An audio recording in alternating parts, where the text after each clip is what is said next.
Terima kasih Anda masih bersama Liputan 6 Petang. Saudara, hujan deras juga menyebabkan longsor dan merusak sejumlah rumah di kawasan Pesanggerahan, Jakarta Selatan dan Condet, Jakarta Timur. Tidak ada korban jiwa dalam peristiwa ini.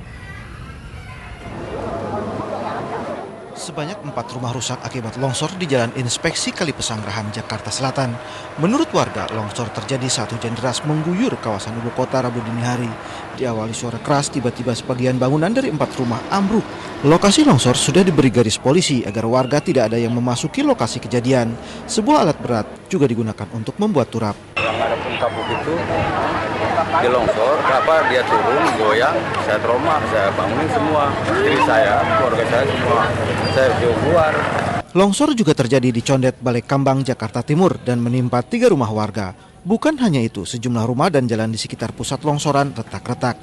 Meski tidak roboh, rumah-rumah ini membahayakan bila tetap dihuni. Apalagi lokasi ini sering terendam banjir akibat luapan Sungai Ciliwung. Hujan dengan gede-gedenya tuh, ya itu. Kebetulan kita memang lagi rapiin yang retak-retak itu. Gitu. Pas kita lagi rapiin retak-retak, tahu ya itulah bunyi retak-retak, buru-buru ya kita kabur itu. Beruntung tidak ada korban jiwa dalam peristiwa longsor ini. Arofah Supandi dan Triwibowo melaporkan dari Jakarta. Ibu kota, saudara, hari ini benar-benar dikepung banjir. Tak hanya kawasan perumahan dan jalanan, banjir juga mengenangi pemakaman umum di Pesanggerahan, Jakarta Selatan. Tempat pemakaman umum atau TPU Tanah Kusir yang terletak di Jakarta Selatan ini tak luput dari genangan banjir. Hujan yang mengguyur Jakarta dan sekitarnya sejak Selasa kemarin menyebabkan genangan banjir di sejumlah tempat dan jalan termasuk TPU Tanah Kusir. Lokasi genangan air banjir terjadi di beberapa blok, khususnya makam Kristen dan Buddha. Kawasan pemakaman ini terlihat seperti danau.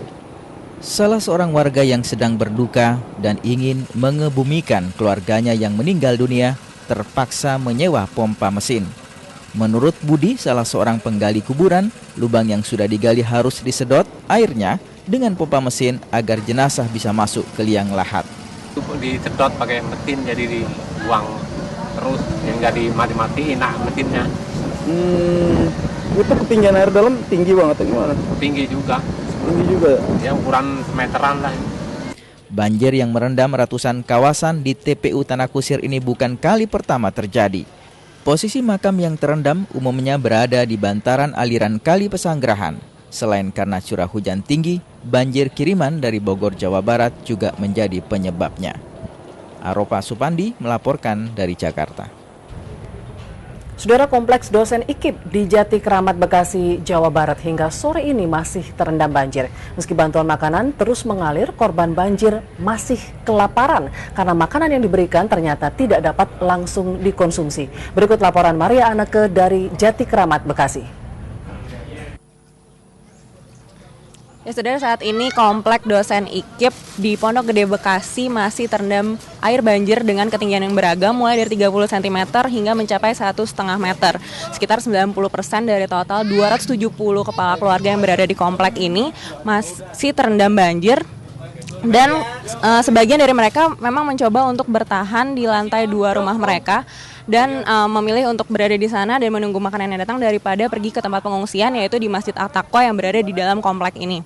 Dan memang sudah banyak bantuan yang datang berupa makanan siap saji, namun karena keterbatasan listrik dan juga air bersih yang tidak ada, makanan siap saji yang masih harus diolah tersebut tidak bisa langsung dikonsumsi oleh para warga, sehingga warga masih mengharapkan adanya makanan siap saji yang bisa didistribusikan ke rumah mereka masing-masing. Dan saat ini saya juga berada di salah satu perahu karet dari para relawan yang mendistribusikan makanan-makanan yang bisa langsung disantap oleh warga yang bertahan di lantai 2 rumah mereka. Dan meskipun juga ada fasilitas dapur umum, namun belum bisa berfungsi dengan baik karena keterbatasan tenaga dari para relawan juga, dan juga obat-obatan yang ada di sana juga belum bisa didistribusikan kepada warga yang masih mencoba untuk bertahan di rumah. Ya, saudara, hingga saat ini warga membutuhkan air bersih dan juga makanan siap saji serta obat-obatan dan juga selimut bagi mereka yang berada di pengungsian maupun berada di rumah. Demikian informasi yang dapat kami sampaikan. Maria Aneke dan Junaidi Setiawan melaporkan dari Bekasi. Kita ke mancanegara, saudara. Meski terlindas kendaraan, seorang nenek dan cucunya selamat dari maut di Brazil. Sedangkan suhu ekstrim menerjang Amerika Serikat bagian selatan. Inilah Jendela Dunia.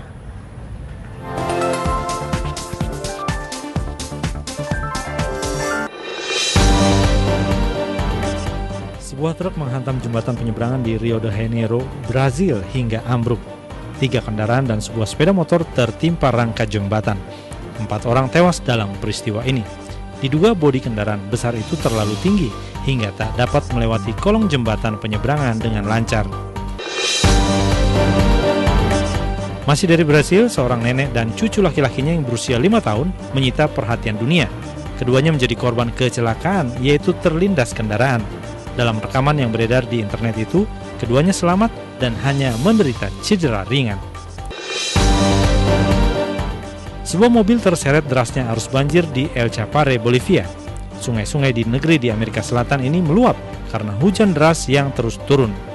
Bolivia menyatakan keadaan darurat nasional menyusul banjir yang melanda 3 provinsi dan menelan 8 korban jiwa pekan ini. Menyusul musim salju dan hujan es yang mendera kawasan Amerika Serikat bagian selatan, 3 negara bagian Amerika Serikat lainnya, Louisiana, Mississippi, dan North Carolina, menyatakan keadaan darurat. Selain menimbulkan gangguan, suhu ekstrim juga menyebabkan lapisan es di pesisir Lake Superior, Wisconsin, mengeras. Hingga untuk pertama kali dalam 5 tahun terakhir, pemandangan spektakuler di Gua Laut Apostles yang tersembunyi bisa dicapai dengan jalan kaki. Saudara, Jendela Dunia menutup jumpa kita petang ini. Saatnya tim redaksi undur diri. Saya Retno Pinasti, sampai jumpa esok. Salam SCTV.